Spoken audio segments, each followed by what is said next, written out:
Hey, salut la compagnie, j'espère que vous allez bien.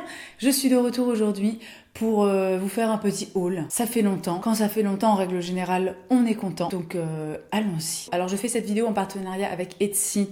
Etsy, si vous me suivez depuis quelques temps, vous savez que c'est un peu ma passion dans la vie. Les personnes qui me suivent depuis les tout débuts savent que ça fait sensiblement plus de 10 ans que je vous parle d'Etsy. Donc pour celles et ceux qui auraient le malheur en fait de ne pas encore connaître Etsy, c'est tout simplement une plateforme de vente qui est ouverte absolument à tout le monde et qui est principalement axée sur le vintage, donc que ce soit de l'ameublement, de la déco, des vêtements, des accessoires, etc. Et surtout sur la création. Donc Etsy, si je dis pas de conneries, ça regroupe quasiment 2 millions de vendeurs et moi personnellement c'est vraiment l'endroit où je vais quand je cherche quand je cherche sensiblement tout et n'importe quoi, parce que après quand je parle de création, c'est vraiment qu'on trouve absolument de tout, des vêtements, des bijoux, de la déco, de la vaisselle, c'est une mine d'or. C'est même une mine d'or et de platine et de diamants. Je crois que j'ai déjà fait cette blague à propos d'Etsy, mais c'est pas grave. Et le thème aujourd'hui c'est le Made in France, puisque les 2 et 3 juin, donc autrement dit dans genre pas longtemps du tout, genre là, tu vois, genre là ça arrive, aura lieu l'événement Etsy Made in France Spring, qui est tout simplement un énorme événement qui a lieu dans toute la France, dans plus exactement 16 grandes villes de France, et qui va regrouper dans chaque ville des espèces de petites boutiques éphémères dans lesquelles vous pourrez retrouver des tas de créateurs en fait français. Donc si vous êtes fan d'artisanat, de petits créateurs, de Made in France, c'est un peu le truc à pas louper ce week-end, si tu veux. Je vous mets toutes les infos, évidemment comme d'habitude, dans la barre d'infos, donc il y a forcément quasiment un près de chez vous, donc n'hésitez pas à aller faire un tour. Et après cette intro longue comme la mort, on va maintenant passer au haul. Alors il faut savoir que tout ce que je vais vous présenter dans cette vidéo provient de vendeurs et de créateurs qui seront présents à différents événements Etsy Made in France. Donc si vous avez la chance qu'ils soient près de chez vous, n'hésitez surtout pas à aller les rencontrer. Et je commence avec quelque chose que je porte sur moi, à savoir ces petites boucles d'oreilles. Vous connaissez ma passion pour les bijoux, ce n'est plus un secret pour personne. Je pense que même si c'est la première fois de ta vie que tu me vois, tu sais que j'ai une passion pour les bijoux. Je pense que c'est... Je sais pas, ça doit transpirer par tous les pores de ma peau. Ici, on est sur une petite paire de boucles d'oreilles en acrylique qui viennent de chez Studio Sophie Tam. Et alors, c'est trop mignon parce que donc j'ai reçu une petite lettre avec les boucles d'oreilles et elle m'expliquait que c'était un travail à 4 mains et que c'était un peu une marque d'amoureux parce que ils font principalement des boucles d'oreilles et ils font ça en couple en fait avec son amoureux. Donc j'ai trouvé que c'était d'autant plus mignon. Et bien entendu, c'est fabriqué à la main en France. Et alors, c'est pas tellement le genre de boucle d'oreille que j'ai l'habitude de porter, mais c'est vrai qu'en matière de bijoux, j'ai des goûts qui peuvent être assez éclectiques. Et alors vraiment, celles-ci, je les adore. Elles ont un côté un peu, je sais pas, un peu graphique et en même temps un petit peu minimaliste comme ça que j'aime bien. Et en plus, elles sont super légères. Je le précise parce que c'est vrai que moi, je porte souvent des grosses boucles d'oreilles et régulièrement, vous me demandez, mais c'est pas trop lourd, comment ça se passe? Donc là, c'est c'est la légèreté de la plume, si tu veux. Ma deuxième passion après les bijoux, c'est les trucs en papier. Et c'est pourquoi j'ai jeté mon dévolu sur cette affiche qui n'est autre qu'un calendrier lunaire. Donc c'est une affiche de la marque Charlotte Busquet qui est fabriquée, qui est imprimée à la main à Paris. Donc c'est une affiche en papier noir imprimée, c'est plus de l'espèce de mort doré que du doré, mais vous voyez c'est un petit peu brillant comme ça. Elle est très belle, je suis ravie, je pense que je vais essayer peut-être de la caser derrière, peut-être genre pousser ça et ou la mettre là peut-être, je sais pas, je verrai. Et je suis très contente de cette affiche parce que ça me permettra de toujours savoir si c'est vraiment la pleine lune ou pas. Vous savez, ce genre de truc de quand les gens te disent c'est la pleine lune et que toi tu dis mais non, il manque un bout. Et ben avec ça, j'ai envie de te dire que j'aurai plus de problème. Voilà. Ma troisième passion, après les bijoux, les trucs en papier, ce sont les plantes.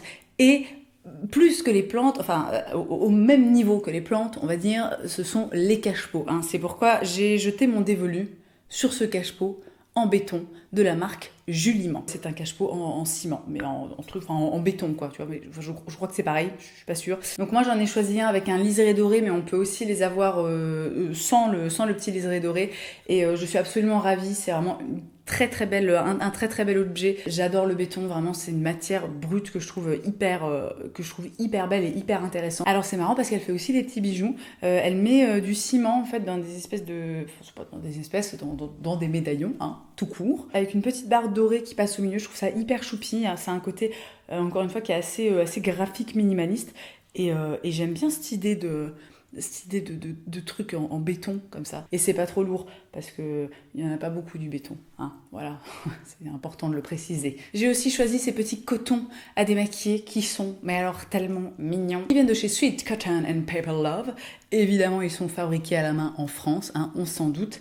Et alors, bon, je les ai pas encore testés parce que je les gardais intacts pour pouvoir vous les présenter, mais ils sont d'une douceur assez incommensurable. Il y a un côté imprimé en tissu, on va dire, somme toute assez classique. Hein. Je sais pas comment vous définir ça. Et l'autre côté est en microfibre. Et alors vraiment, ce truc là, c'est d'une douceur intersidérale. Alors moi, j'ai choisi ce trio là parce que c'est bientôt l'été et que je trouvais que ça faisait été et que j'aimais bien les couleurs et les imprimer et tout, mais il y a à peu près 650 000 autres possibilités d'imprimer et de combinaisons. Et voilà, je vous en reparlerai éventuellement, mais je ne doute pas qu'il soit absolument très très agréable en fait à utiliser. Et évidemment, comme tous les trucs du genre, ça passe à la machine, c'est génial, c'est réutilisable, la planète vous dit merci, c'est tout doux, c'est formidable. J'ai craqué pour un autre cache-pot. Regardez comme il est mignon. Ça faisait pas mal de temps que je voulais un cache-pot avec des petites pattes parce que je trouve ça genre juste mais trop mignon. Ma passion en ce moment c'est un peu les cache-pots avec des pieds et les cache-pots genre en visage comme ça. J'adore ça et je trouve ça absolument génial. Donc évidemment c'est fabriqué à la main en France par une créatrice qui s'appelle Marion Marty. C'est du grès émaillé et bon c'est un petit pot mais un petit pot qui voilà pour des petites plantes, des petits cactus, des petites succulentes, des choses comme ça. Alors j'ai pas encore, je crois que j'ai pas de locataire à mettre dedans. Et pareil pour le pot en béton. Donc mince, il va falloir que j'aille acheter des plantes. Quel dommage! Mais en attendant d'avoir un locataire à mettre dedans, je le poserai dans un coin et je serai bien contente avec mon petit pot à pattes. Encore des boucles d'oreilles parce que oui, j'ai une passion pour les bijoux, mais j'ai tout particulièrement une passion pour les boucles d'oreilles.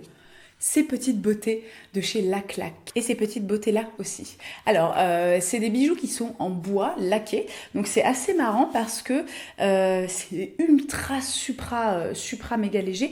Mais quand on le touche, vraiment, la couche de lac donne vraiment finalement, un aspect un peu comme celui-ci, un peu comme l'acrylique. Il y a vraiment un côté un peu verni. Donc là, je suis partie sur du jaune parce que j'aime beaucoup le jaune en ce moment. Et de l'autre côté, elles sont dorées parce que c'est quand même la base de la vie, en fait, le doré. Et c'est pas trop le type de boucle d'oreille vers lequel je me tourne habituellement. Mais là, je sais pas, je les ai vues et je me suis dit, elles sont si cool. Je les veux tant. Et enfin, je termine ce haul avec une bougie. Là aussi, vous savez que j'ai une passion pour les bougies, même si je me suis un petit peu calmée ces derniers temps. Mais quand j'ai découvert cette marque, Soma et leurs bougies, comment vous dire, hein, donc on est sur de la bougie qui est entièrement fabriquée à la main, c'est-à-dire que même le contenant, le verre est soufflé, est soufflé à la bouche, est fabriqué à base de verre recyclé. Hein, donc déjà, j'ai envie de te dire que ça commence extrêmement bien. La cire, évidemment, est végétale, c'est de la cire de soja qui garantit sans OGM. Les parfums sont 100% naturels et ils viennent de Grasse. Vous savez, Grasse, cette ville bien connue pour ses belles odeurs. Et j'ai choisi le parfum Ambre Noire. Alors, pour le moment, je l'ai pas encore fait brûler parce que je voulais encore une fois vraiment la garder intacte pour vous la présenter. Mais alors l'odeur déjà qui se dégage de la bougie comme ça sans l'allumer est assez incroyable. C'est vraiment une odeur qui est ambrée, un petit peu musquée, qui est hyper ronde, hyper chaleureuse. Moi c'est typiquement le genre d'odeur que j'adore. Je pense que je vais terminer cette vidéo et je vais l'allumer illico presto. En plus de ça, je trouve le packaging absolument ravissant et pour ne rien gâcher, les bougies sont livrées dans des petits pochons en tissu qui sont mais genre trop mignons de ouf. Et moi, je suis toujours ravie quand je reçois ce genre de truc parce que vous savez que je fais beaucoup mes courses en vrac, etc. Et du coup, j'ai toujours besoin de petits pochons comme ça. Genre, ça, c'est parfait pour mettre des oignons ou des échalotes ou des trucs dans le genre ou des noix de cajou, par exemple. Voilà pour ce petit haul. Donc, j'espère qu'il vous aura plu. J'espère qu'il vous aura permis de faire de belles découvertes et qui vous aura donné envie peut-être d'aller à la rencontre de tous ces belles et beaux créateurs Etsy. Je vous rappelle que les événements Etsy Made in France Spring, c'est ce week-end, donc les 2 et les 3 juin, dans toute la France, dans 16 grandes villes en France. Donc n'hésitez pas à aller faire un tour, aller à la rencontre des créateurs, à découvrir leur travail. Et sur ces bonnes paroles, bien je m'arrête ici. Je vous souhaite une très belle journée, je vous embrasse et je vous dis à la prochaine.